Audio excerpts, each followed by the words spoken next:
Hello दोस्तों, स्वागत है आपका क्राफ्टर मॉडल के इस यामाहा RX 100 रिस्टोरेशन में।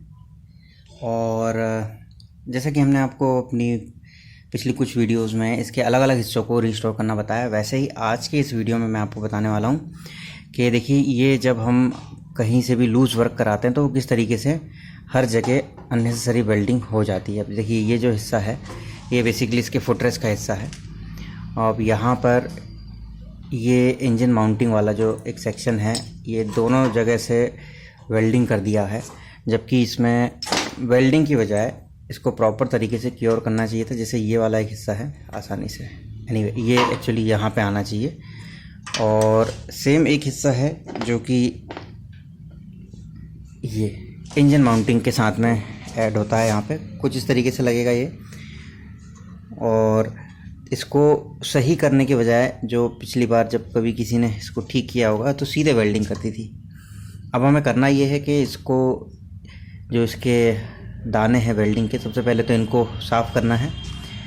ये जो फ्रेम है इसको थोड़ा ठीक करना है और फिर उसके बाद में इसको कुछ इस तरीके से हमें इसमें अंदर की तरफ माउंट करना है ताकि इंजन प्रॉपर तरीके से फिट हो जाए, कुछ इस तरीके से। तो आइए शुरुआत करते हैं बिना किसी देरी के।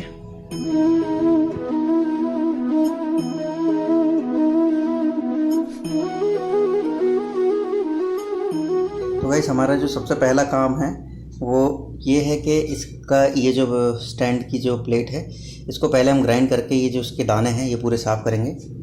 और सेम प्रोसीजर इसके साथ भी होगा। तो इसके लिए हमें एक बेंच वाइज पे इसको कस लेंगे जैसे मैंने कसा है, और फिर ग्राइंडर के अलग अलग जो ग्राइंडिंग हेड होते हैं उनका यूज़ करते हुए हम इसको प्लेन करेंगे, तब जाके इसमें वेल्डिंग आसानी से हो पाएगी।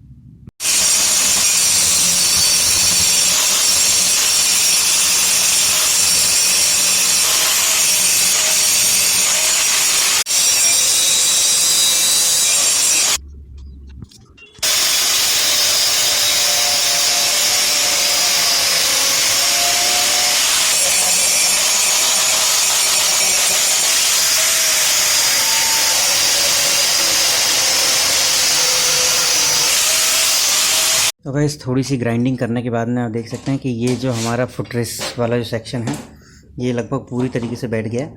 और अब हम इसमें फ़िलहाल कच्ची वेल्डिंग करने वाले हैं यहाँ पे, और उसके बाद में इसको खोल के इसको पूरी तरीके से पक्की वेल्डिंग करेंगे।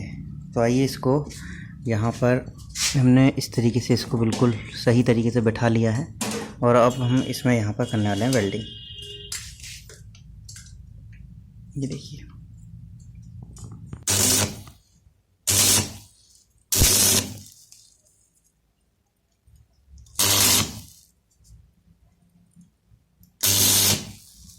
तो दोस्तों हमने वेल्डिंग और ग्राइंडिंग के थ्रू इसका ये जो पुराना आर्म था, जो कि ये जो एक हिस्सा था इसका जो टूटा हुआ था, इसको भी फिट करने की कोशिश की है। जहाँ तक है ये पूरी तरीके से फिट भी हो गया है। और अभी फ़िलहाल हम ये करने वाले हैं कि ये बिल्कुल सही साट है या नहीं, उसके लिए इसके इंजन को एक बार यहाँ पर माउंट करेंगे। और अगर इसकी फ़िटिंग ठीक ठाक होती है तो इसको इंजन को माउंट करने के बाद में हम ये बाकी जो हिस्सा है इसको भी वेल्ड कर देंगे। इसके अलावा जो इसका फुटरेस्ट था उसको भी हमने पूरी तरीके से वेल्ड कर दिया है। और ये जो हिस्सा है अब ये आसानी से कुछ इस तरीके से यूँ लग सकता है। यहाँ पर 2 नट इसमें कसाएंगे तो आप देख सकते हैं कि ये पूरी तरीके से अभी ठीक हो गया है। अभी बस हमें इसको एक बार इंजन को माउंट करके और चेक करना है कि ये बाकी चीज़ें ठीक ठाक है या नहीं। तो आइए एक बार इसको इंजन को टेम्परेरी लगाते हैं और फिर इसको चेक करेंगे। तो इस इंजन की तो जो हाइट है उसको थोड़ा कम करने के लिए हमने उसका जो हेड है, फ़िलहाल उसका हेड खोल दिया है ताकि जो माउंटिंग है उसमें आसानी रहे।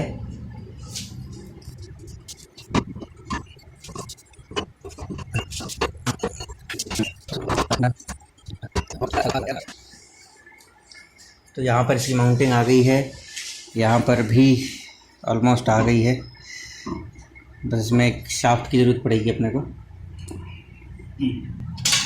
तो यहाँ पर आप देख सकते हैं कि ये वाला जो हिस्सा है जो अभी हमने वेल्ड किया है वो थोड़ा सा छोटा हो रहा है, तो हम इसी को थोड़ा सा फैला देते हैं इस तरीके से।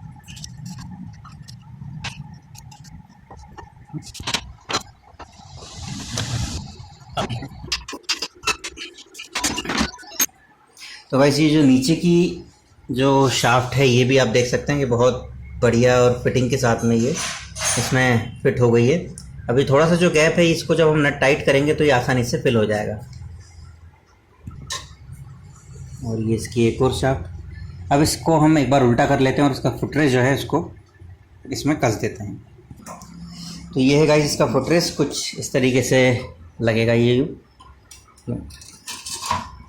और अब ये फुटरेस्ट जो है आप देख सकते हैं कि आसानी से पहले एक शाफ्ट यहाँ पे लग जाएगी और दूसरा 13 नंबर का जो नट बोल्ट है यहाँ पर ऑलरेडी इसमें नट यहाँ पर वेल्डेड है, तो एक हमें यहाँ कसना होगा और दूसरा यहाँ पर हम टाइट कर सकते हैं।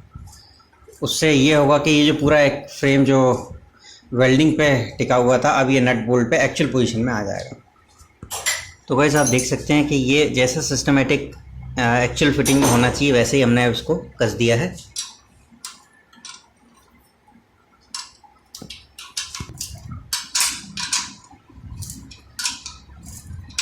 और अब हम यहाँ पर इसको फुल टाइट भी कर सकते हैं क्योंकि ये साइड स्टैंड वाला पोर्शन है इसका।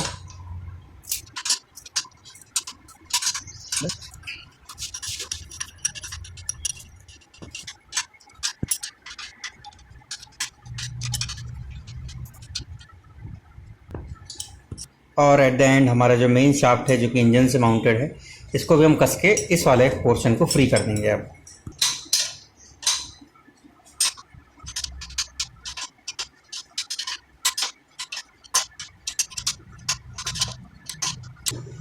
ये तो था हमारा एक छोटा सा वीडियो जिसमें आज हमने आपको यामाहा RX 100 का जो मेन फुटरेस्ट था और साइड स्टैंड था उसकी माउंटिंग को रिपेयर करके जो एक्चुअल पोजीशन होती है वहाँ पर फिट करना बताया। अब ये ज़रूरी नहीं है कि ये आपकी RX 100 में भी ऐसी सेम कंडीशन हो, बट हमने आपको एक सिंपल तरीका बताया कि अगर किसी तरीके से कोई लूज़ वर्क होता है आपकी गाड़ी में तो उसको किस तरीके से आप रिस्टोर कर सकते हैं, थोड़ी सी ग्राइंडिंग, वेल्डिंग और पॉलिशिंग करके।